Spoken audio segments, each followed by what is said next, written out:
चला तर मंडळी, गौरी लक्ष्मी स्पेशल परफेक्ट अशा बालुशाहीची रेसिपी पाहूया. आतून पूर्ण पाक भरलेली खुसखुशीत अशी बालुशाही खूप सोप्या पद्धतीने इथे मी सांगितलेली आहे. अर्धा किलो मैदा घ्या, अर्धा चमचा खायचा सोडा घ्या, 200 ml तूप घ्या, 200 ml दही दही फेटलेली दही घ्या. नंतर चिमूटभर मीठ टाकून पाणी टाकून थोडं थोडं घटसर मैद्याचे कणिक मळून घ्या. त्याच्यानंतर बाजूलाच अर्धा किलोचा पाक करायला घ्या. नंतर अर्धा किलो साखर टाकून साखर बुडूस तर म्हणजे पाणी टाका. म्हणजे वर साखरेच्या वर अर्धा बोट असं पाणी राहील इतकंच आपल्याला पाणी टाकायचं. त्याच्यानंतर केसरच्या काड्या घालून पाक आपल्याला एक तार ते 2 तारेच्या मधला पाक तयार करून घ्यायचे आणि गोल गोल गोळे करून बेलनच्या साहाय्याने छिद्र पाडून मस्तपैकी बालुशाही तळून घ्यायचे आहे. तेलामध्ये टाकल्या टाकल्या आपल्याला गॅस बारीक करायचा आहे आणि बारीक गॅसवर कमीत कमी 25 ते 20 मिनिट आपल्याला बारीक गॅसवर बालुशाही मस्तपैकी तळून घ्यायचे.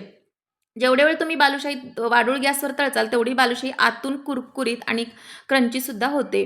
तर आता बालुशाही पाकामध्ये घालून 4 ते 5 मिनिटं ठेवायची आणि मस्तपैकी आपली बालुशाही तर तयार झाली. तुम्हाला रेसिपी आवडली असेल तर लाईक